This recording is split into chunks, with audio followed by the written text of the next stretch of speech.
ఒక క్వశ్చన్ నేను అడుగుతా. అడగండి సార్. ఇది చాలా మందికి డౌట్, ఇది నాకు కూడా. సో ఈ బడా బాబులు ఉంటారు కదా చాలా మంది. ఓకే, ఫర్ ఎగ్జాంపుల్ ఒక్కరి పేరు చెప్తాను, విజయ్ మాల్యా అలాంటోడు కోట్ల రూపాయలు బ్యాంకుల నుంచి లోన్ తీసుకొని ఓకే, మనోడు పారిపోయాడు కదా. ఓకే. సో కామన్ పీపుల్ తీసుకుంటే మాత్రం వాని ఇల్లు జప్తు చేస్తారు, వాని అన్ని సివిల్ ఇది చేస్తారు, అన్ని ఇది చేస్తుంటారు. మరి అలాంటి బడా బాబులను ఎవడు ఏమనడా? అసలు ఏంది ఈ బ్యాంకుల ఎందుకు అలా చేస్తే బ్యాంక్? సో బ్యాంక్స్ లోన్ ఇవ్వాలంటే మీరు ఏం పని చేస్తున్నారు, మీరు ఇన్కమ్ ఎంత సంపాదిస్తున్నారు, శాలరీయా, బిజినెసా, బేస్డ్ ఆన్ యువర్ ఫైనాన్షియల్ ఇన్కమ్ను బట్టి లోన్స్ ఇస్తారు. Yes, correct. సో మీరు విజయ్ మాల్యా పేరు చెప్పారు. విజయ్ మాల్యా తను బిజినెస్ క్రియేట్ చేశాడు, ఇన్కమ్ సంపాదించాడు. బేస్డ్ ఆన్ బిజినెస్ బట్టి, ఇన్కమ్ బట్టి బ్యాంక్స్ ట్రస్ట్ చేశాయి.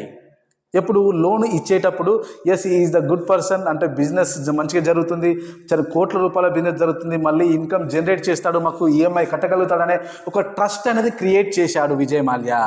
అప్పుడు బ్యాంక్స్ ట్రస్ట్ చేశాయి, లోన్ ఇచ్చాయి. బట్ ఇప్పుడు లోన్ తీసుకున్న తర్వాత విజయ్ మాల్యా డబ్బులు కట్టకపోతే తను హ్యాపీగా లైఫ్ లీడ్ చేస్తున్నాడు. అదే ఒక మిడిల్ క్లాస్ ఫ్యామిలీ పర్సన్ అయితే కనుక బ్యాంక్స్ ఈఎంఐ కట్టలేకపోతే బ్యాంకు నుంచి ఒత్తిడి, కాల్స్, బ్లాక్మెయిల్స్, చాలామంది ఇబ్బందులు పడుతున్నారు. చాలామంది ఆత్మహత్య కూడా చేసుకోనికి సిద్ధపడుతున్నారు. మై డియర్ ఫ్రెండ్స్, విజయ్ మాల్యాకు మిడిల్ క్లాస్కు తేడా ఏంటంటే తనకు సిస్టమ్ తెలుసు, మనకు సిస్టమ్ తెలియదు. తనకు ఫైనాన్షియల్ ఎడ్యుకేషన్ తెలుసు, మనకు ఫైనాన్షియల్ ఎడ్యుకేషన్ తెలియదు. తనకు రూల్స్ అండ్ రెగ్యులేషన్ తెలుసు, మనకు తెలియదు. మనం కూడా లోన్ తీసుకునేటప్పుడు, మనకు కూడా లోన్స్ తీసుకునేటప్పుడు కొన్ని రూల్స్ అండ్ రెగ్యులేషన్స్ ఉంటాయి. లోన్ కడితే ఏంటి, కట్టకపోతే ఏంటి, ప్రతి ఒక్కరికి మన ఇండియన్ కాన్స్టిట్యూషన్ ప్రతి ఒక్కరికి ప్రతి హక్కు ఇచ్చింది. ఆ హక్కులు తెలుసుకోవాలి. రాజ్యాంగం ఉన్నదే, మన ఇండియన్ కాన్స్టిట్యూషన్ ఉన్నదే అందరినీ రక్షించడానికి. మీరు అప్పులో కూరుకుపోయారా, మీరు ఈఎంఐ కట్టలేక బాధపడుతున్నారా, సో మీరు ముందుగా బ్యాంక్కి ఇన్ఫార్మ్ చేయండి, నా పరిస్థితి ఇలా ఉంది, ఇప్పుడు కట్టలేకపోతున్నానంటే బ్యాంక్ వాళ్ళు మీకు తప్పకుండా టైం ఇస్తారు, ఖచ్చితంగా మీకు సపోర్ట్ చేస్తారు. అంతేకాని మీరు అనవసరంగా భయభ్రాంతులకు లోను కాకండి. బ్యాంక్ నుంచి వచ్చే కాల్స్ కూడా కాకుండా థర్డ్ పార్టీ వాళ్ళు మీకు కాల్ చేస్తారు, మీకు బ్లాక్మెయిల్ చేస్తారు. మీరు ఎలాంటి టెన్షన్స్ పడద్దు. మీకు కూడా ఒక ఫైనాన్షియల్ అవేర్నెస్ ఉండాలి, ఫైనాన్షియల్ ఎడ్యుకేషన్ అనేది అందుకే అవసరం అంటున్నాను. విజయ్ మాల్యాకు తనకు ఒక సిస్టమ్ ఉంటుంది. నేను లోన్ కట్టలేకపోతే తనకు ఒక సిస్టమ్ క్రియేట్ చేసుకున్నాడు, వాళ్ళే అన్ని చూసుకుంటారు. ఏంటి పరిస్థితులు అంటే ఫైనాన్షియల్ అవేర్నెస్ ఉంటే ఓకే. చాలామంది విజయ్ మాల్యా వెళ్ళిపోయినప్పటి నుంచి చాలామంది మనోళ్ళు కూడా ఎలా ఎస్కేప్ కావాలనేది చాలామంది తెలుసు. ఈ ఐబీ వేసుకుంటారు.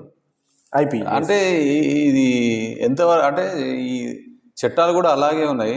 మా దగ్గర కూడా ఒక పర్సన్ ₹1,00,00,000 వేసుకొని వెళ్ళిపోయాడు. Okay, okay. సో వాళ్ళని ఎలా రికవరీ చేస్తారు ఏంటి, అసలు ఏం కాదా అలా చేస్తే? అంటే ఇది జనాలకు మిస్గైడ్ చేస్తలేదు. ఓకే, సో ఒక చిన్న అవేర్నెస్ గురించి నేను మాట్లాడుతున్నాను. సో లోన్ తీసుకున్న పక్షంలో కట్టాల్సిన బాధ్యత ఈఎంఐ ప్రతి ఒక్కరికి ఉంటుంది కదా. సో కొన్ని సిచ్యువేషన్స్ లైక్ కరోనా అనుకోండి. కరోనా సిచ్యువేషన్లో చాలామంది బిజినెస్ కొలాప్స్ అయ్యాయి, చాలామందికి జాబ్స్ పోయాయి, చాలామంది ఫైనాన్షియల్ స్ట్రగుల్ ఫేస్ చేశారు, ఈఎంఐ కట్టలేక చాలా ఇబ్బందులు పాలయ్యారు. సో చాలామంది ఇంకా స్ట్రగుల్స్ ఇంకా ఫేస్ చేస్తూనే ఉన్నారు.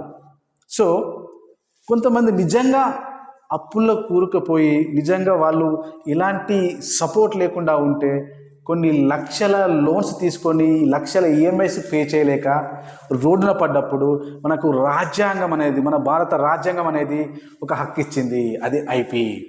సో ఐపీ ఇచ్చే ముందు వాళ్ళు కూడా, కోర్టు కూడా అన్ని చెక్ చేసుకుంటారు. నిజంగా మీకు బిజినెస్ లాసెస్ వచ్చాయా, నిజంగా మీరు కట్టలేని పరిస్థితిలో ఉన్నారా, నిజంగా మీరు ఒకవేళ కొన్ని అవకాశం ఇచ్చి చూస్తారు.